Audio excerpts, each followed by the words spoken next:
Saya ingat persis Mas ya, salah satu keikhlasannya, dan ini saya lihat belum ada ya, tiba-tiba orang dari Kalimantan datang nyumbang bus gitu. Itu kan salah satu bentuk apa ya, crowdfund yang tidak disetting gitu ya. Kemudian orang datang dari mana-mana, datang ke relawan ini tuh ininya sendiri tuh, itu sebenarnya mengharukan sekali Mas. Jadi misalnya ada masa-masa awal-awal Pak Anies muncul sebagai calon itu, datang serombongan petani dari Garut gitu. Ini nggak diketahui orang. Ya dia bawa uang beberapa puluh juta. Ini urunan dari tetangga-tetangga, dari petani di desa saya untuk perjuangan. Mohon tidak dilihat jumlahnya, tapi kami betul-betul ini. Dan gejala semacam itu muncul di mana-mana, bukan saja berbentuk uang, tapi tadi misalnya tiba-tiba ada nyumbangin bus, ada yang menyiapkan. Mereka beli kaos, bikin kaos, nyetak sendiri, bikin banner sendiri, bikin kegiatan nyari konsumsi sendiri. Jadi bahkan di antara relawan tuh ada satu perlombaan kebanggaan untuk ini saya nggak didukung oleh siapa-siapa nih, kami urunan sendiri. Jadi ini patut kita syukuri, dan barangkali ini adalah energi yang saya sebut tadi. Mengapa dihantam seperti apapun itu Pak Anies seperti punya, saya sebutnya daya hidup. Siapa yang mesti kita pilih nih dalam pilkada, dalam pilpres? Jadi calon pemimpin yang model bagaimana? Baik itu calon pemimpin sebagai kepala daerah atau kepala negara atau sebagai anggota dewan. Ini kan pemimpin semua. Maka singkat kita punya amanah, pilih orang baik yang ingin menegakkan kebaikan. Jadi kalau kita tahu, oh ini orang baik, dia tidak pendusta, tidak pengingkar janji, dia tidak penipu, dia bukan pengkhianat, dia bukan pembohong, dia bukan orang yang jahat, dia tidak memusuhi Islam, bahkan dia orang Islam yang taat, menjalankan Islam. Pilih, jangan ragu. Tapi kalau kita lihat calon pemimpinnya siapapun dia, mau dia calon presiden, mau dia calon kepala daerah, mau dia calon anggota dewan, kita lihat, oh dia suka film porno, ya jangan dipilih. Oh dia suka korupsi, ya jangan dipilih. Oh partai yang itu tuh musuh betul itu dengan ulama, ya jangan dipilih. Partai yang manapun tenggelamkan kalau partai-partai tersebut merugikan Islam dan umatnya. Kapan calon Presiden RI dari Koalisi Perubahan untuk Persatuan Anies Baswedan soal perjalanan politiknya menuju pemilu 2024 akan tidak mudah, bukan isapan jempol belaka. Belakangan mencuat isu upaya menjegal Anies dilakukan oleh pejabat negara. Nah, siapakah sosok pejabat negara tersebut? Dan kita masih berupaya karena tentunya PKS adalah sebuah partai besar yang menurut saya adalah aset bangsa juga, dan mereka memiliki internal proses juga. Ini menawarkan sebuah kepemimpinan, jadi jangan diartikan bagian daripada penjagalan. Enggak sama sekali. Justru saya menawarkan pemikiran ini, seandainya teman-teman bisa menerima dan memberikan pertimbangan, ayo kita sama-sama membangun bangsa. Yang pertama Mas Andi meraih PKS untuk keluar dari koalisi perubahan. Enggak sama sekali. Saya bilang kalau koalisi perubahan sudah sepakat dengan capres, cawapres dan semua pembagiannya ke depan dengan juga kekuatan daripada dukungan, saya ikhlas.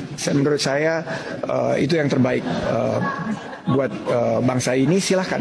Tapi kalau beliau dari teman-teman PKS ini bisa mempertimbangkan apa yang saya tawarkan, karena saya didukung data, dan data ini menunjukkan bahwa mayoritas rakyat Indonesia menginginkan keberlanjutan.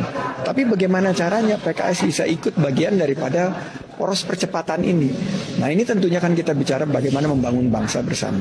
Ya, kita sudah simak bersama Pak Dirman dan juga pemirsa pernyataan disampaikan oleh Sandiaga Uno yang mengakui bahwa ia pun juga sempat mendatangi PKS untuk menawarkan masuk begitu ke poros percepatan begitu. Di mana-mana orang-orang pada ngomong Sandi hebat.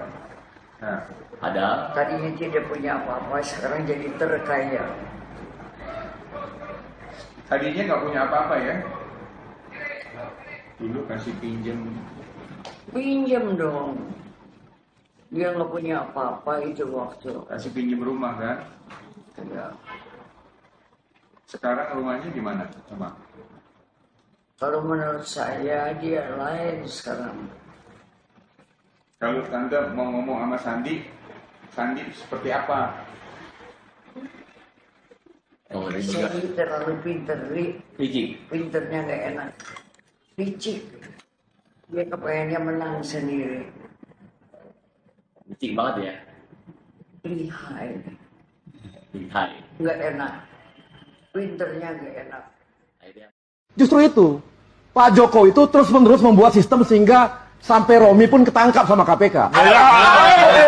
Udah KPK, lihat ini. Ini ngaku ini. Oke, KPK. Yang ketiga. Lihat. Yang ketiga. KPK. Oke. Yang ketiga. Yang lihat KPK. Belum selesai. Yang ketiga. Kita dengarkan. Yang ketiga, belum selesai. Klaim kerja KPK. Kalau zaman Pak SBY, dia pikir KPK itu di bawah presiden. Hei, Sontoloyo, KPK itu proporsional di DPR, nggak ada urusan dengan presiden. KPK, Pak Zaman perhatikan ini. KPK, Pak Zaman PSBY, itu KPK susah bergerak. Kita tahu semua. Dilan itu.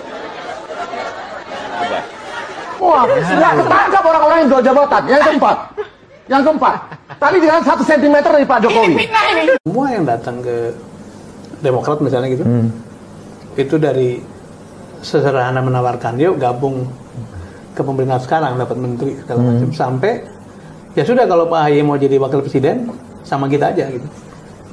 Atau bahkan itu tawaran yang nggak main-main, Mas. Bahkan ada partai yang datang dibalik aja Pak Mas AHY yang jadi presidennya, capres saya yang jadi cawapres. Ada yang begitu.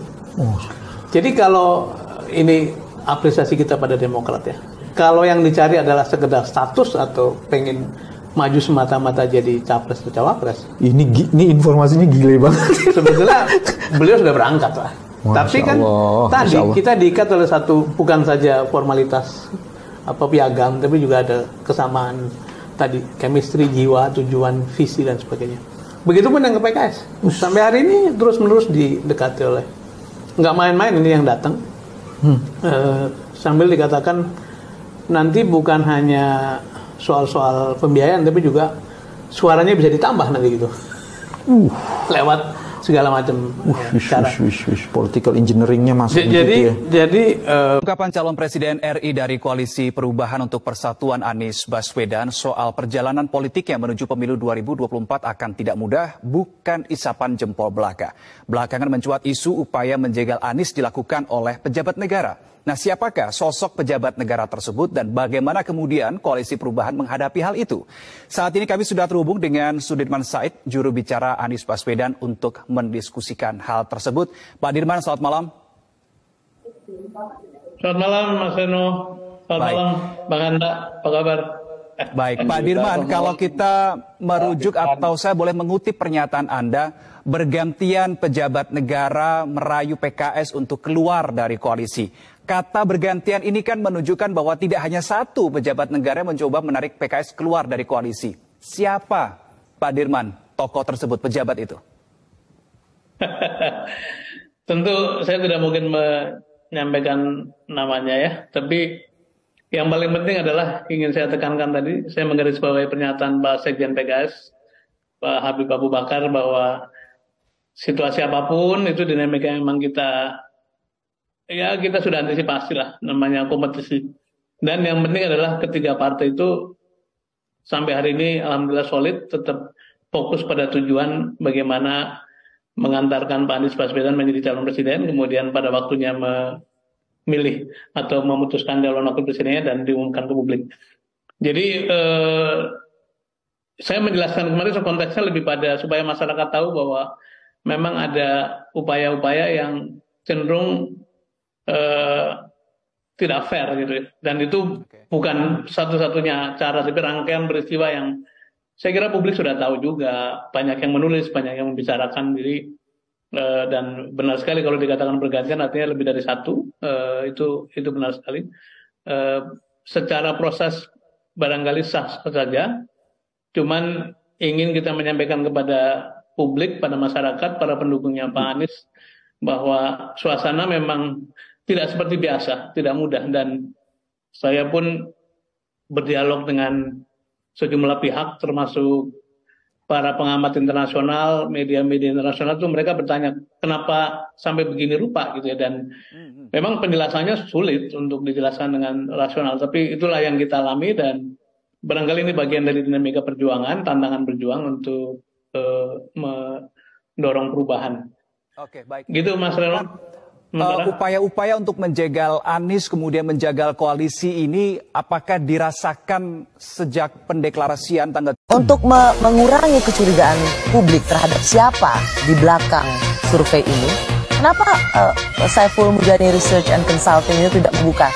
Kami dibiayai oleh capres tertentu, oleh partai politik tertentu, oleh lembaga tertentu. Mengapa sumber pembiayaan itu tidak dibuka saja? Pertama adalah pasti survei itu membutuhkan biaya. Nah, saya pasti membutuhkan biaya. Dan biaya itu pasti tidak datang dari diri saya. Jadi saya sebagai seorang profesor tidak cukup untuk membiayai sendiri seorang survei. Jadi membutuhkan orang, pasar dalam hal ini, siapapun pasar itu, umum, generik. SMRC atau saya dari awal reformasi 69 melakukan survei ini dengan biaya berbagai macam. Saya tidak punya uang sendiri, beda dengan mungkin Litbang Kompas punya sendiri uangnya gitu.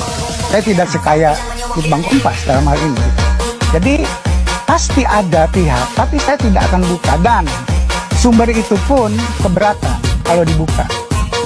Sumbernya itu secara generik aja saya sebut, ada dari partai politik, ada dari calon, ada dari dunia internasional lebih akademik sifatnya, ada juga dari pihak-pihak yang berkepentingan dengan 2024.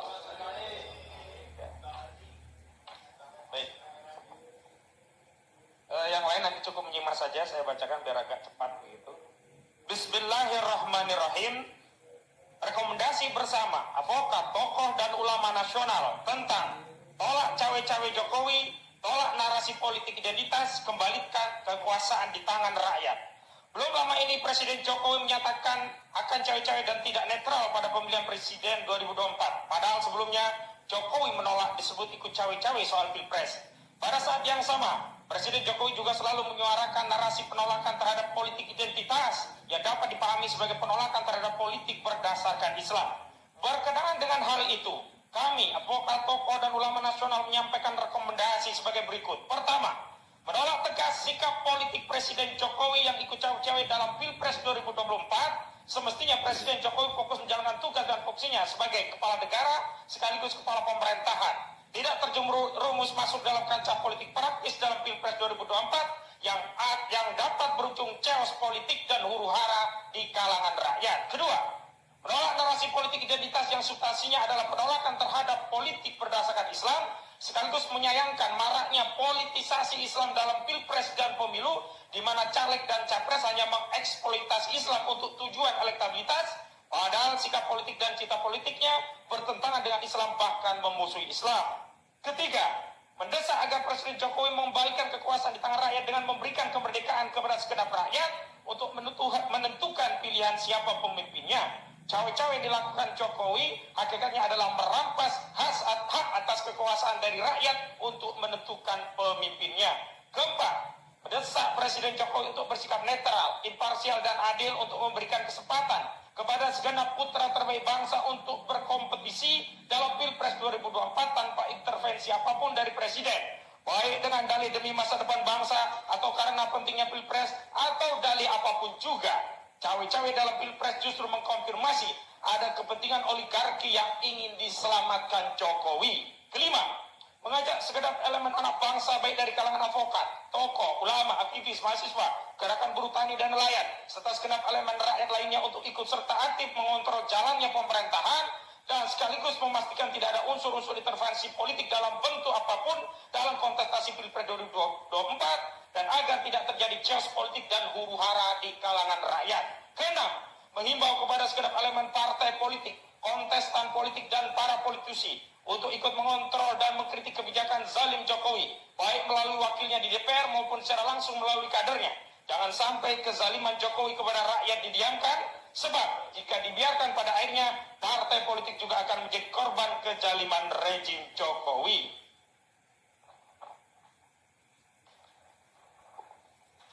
Jakarta, 8 Juni 2023, advokat tokoh dan ulama nasional tertanda 1. Profesor Dr. Muhammad Amin Rais MA, 2. Ahmad Khojudin SH, 3. Dr. Refli Harun SH MH LLM, 4. Habib Muhammad bin Hussein Alatas, 5. Dr. Haji Ihsanuddin Nursi BEC SH MSI, 6. Muhammad Ishak SE, 7. Kiai Haji Toha Yusuf Zakaria LC, 8. Kiai Haji Toha Khalili. 9. Mudrik Setiawan Malkan Sangidu, Solo. 10. Dr. Muhammad Taufik SHMH. 11. Mudrik Alhanan, Solo. 12. Profesor Dr. Suteki SHM Hub. 13. Profesor Insinyur Daniel Muhammad Rashid MPHILP HDM Erdina. 14. Profesor Institut Widi Agus Pratikto SMC. 15. Kiai Haji Misdam Ali Aska LC. 16. Yusuf Pulungan. 17. Ismar Sarudin. 18. Ustadz Arif Alfian Tanjung. 19. Edi Mulyadi. 20. Dr. Abdullah Al-Qadiri, dan hingga nomor yang ke-33, yakni ada 33 Haji Zainal Mustafa SPD SHMH, 34 Dr. Herman Kadir SHMH, dan 35 Heru Purwanto SH. Takbir. Wassalamualaikum warahmatullahi wabarakatuh. Aban Irabah. Orang yang matinya membenci keluargaku akan dikumpulkan di hari kiamat bersama orang-orang Yahudi, walaupun dia beribadah sampai terpotong-potong badannya. Kita wajib mencintai Ahlul Bait, tetapi Ahlul Bait pun, keluarga Rasulullah, harus sadar bahwasanya dia akan dituntut pertanggungjawaban oleh Allah atas nasab yang mulia yang Allah titipkan kepada dirinya sebagai amanat. Ingat itu.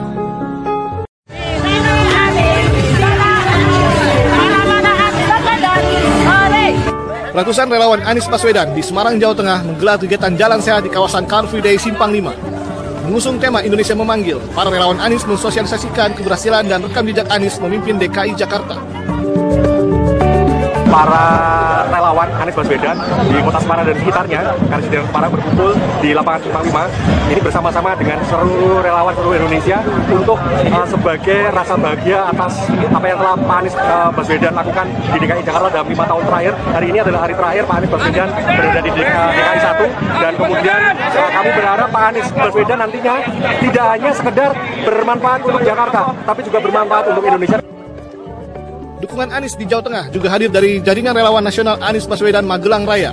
Mereka menggalang tanda tangan di Taman Pancasila, Badakan, Kota Magelang, Minggu pagi. Ucapan terima kasih kepada Mas Anies yang sudah membangun Jakarta dengan baik, dan kita istilahnya memanggil gitulah, memanggil Mas Anies untuk menjadi pemimpin nasional, menjadi presiden di tahun 2024. Oh, berarti ini bentuk dukungan ya Mas ya? Ya, bentuk dukungan. Jadi bentuk dukungan dari masyarakat Magelang Raya yang tergabung dalam relawan. Menurut relawan Anies telah berhasil menyelesaikan tugasnya dengan baik sebagai Gubernur DKI Jakarta dan membawa banyak kemajuan. Anies! Siapa presiden kita? Anies Baswedan!